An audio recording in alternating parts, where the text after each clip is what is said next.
5 рет бет ашылған жас келін. Бізге келін болған, ол алаяқ қыз. Қалай алданып қалдыңдар? Ұлан асыр той жасадыңыздар, келін түсірдіңіздер. Иә. Келін құтты болмады ма? Жоқ. Қандай болды? Біз білетін 4 семьяға барып отыр. Біз білмейтін қаншама. Сіздерге дейін 4 рет бет ашылған ба? Сондай ақпарат түсті ғой. Әселдің бет ашылды ма үйде? Ашылды, үлкен бет ашар болды. Әулетке түскен кезі ғой. Мынау бата беріп жатқан менің шешем, мынау анам. Қалың мал үшін Роботы да. бизнес емес пе, қалай ойлайсыз? Может, сондай болуы мүмкін. Ол әкесіне 1,1 миллион бергенбіз.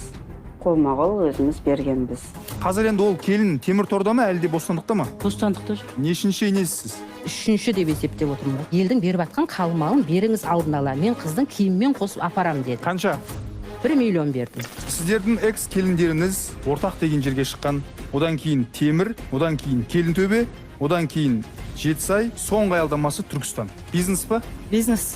5 рет бет ашылған келін. Редакциямыздан Жетісай ауылының тұрғыны Райхан әжей көмек сұрайды. Айтуынша жаңа түсірген келіні барып тұрған алаяқтың өзі.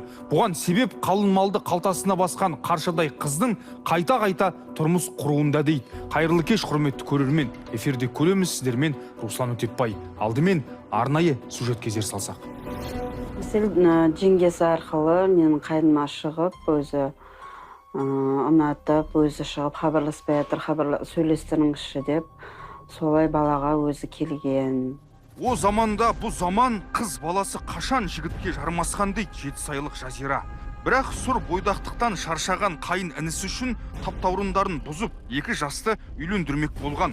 Алайда келін түсіріп беташар жасаған Жазира тойға бірақ күн қалғанда бәріне бөгет қойылғанын айтып, ағынан жарылды.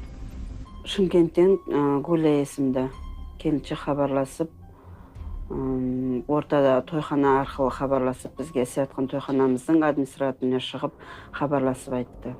Біз оға де білмегенбіз. Сонымен біз тойға барлық жағдай жасап қойғанбыз.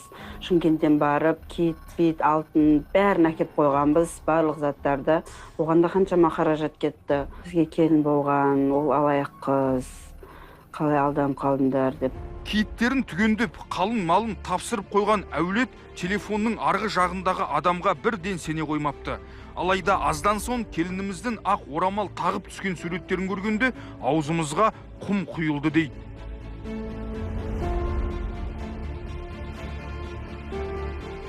Жиырма жасар Әселдің 2 жыл ішінде 5 әулетке келін боп түскені рас па? Бұл жас қыздың тағдыры ма, әлде табыс көзі ме? Көреміз. Естімеген елде көп, мән-жаймен толығырақ танысу үшін студияға Райхан апаны шақырамыз.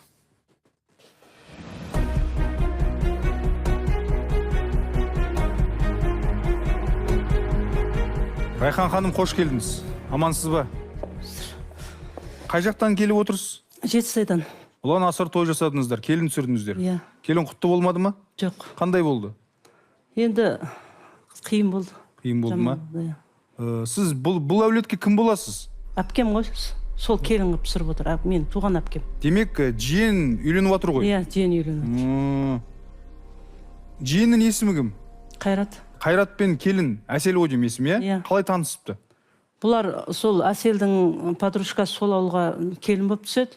Соның тойына барғанда, сол жерде тойда танысып отыр ғой. Қайраттың ауылдасы жігітінің тойында. Демек, Әсел қыжылдас болып барады, сол кезде жиенімен көріседі ғой? Иә, жиенімен көрісіп, сол тойда танысып, WhatsApp арқылы сөйлесіп жүрген. Міне, қанша уақыт сөйлесіпті қыз бен жігіт болып? 1,5 ай, 2 ай болу керек шамасы. Сол ауылдағы жігіттің барған келіншек мақтайды ғой. Мен подружкам жақсы қыз деп содан ақпаратты алады да, соны дальше сөйлесіп, танысып, кейін келісім береді ғой тұрмысқа шығуына. Сонымен жылтыр жарнаманың құрбаны болып қалады ғой жиеніңіз. Иә. Жақсы, енді міне 1,5 ай уақыт қыз бен жігіт болып араласты ғой, онлайн болсын, офлайн болсын. Сол кезде бұл келіншектің бұдан бұрын да некелері бар екенін білмеген бе? Білмеген.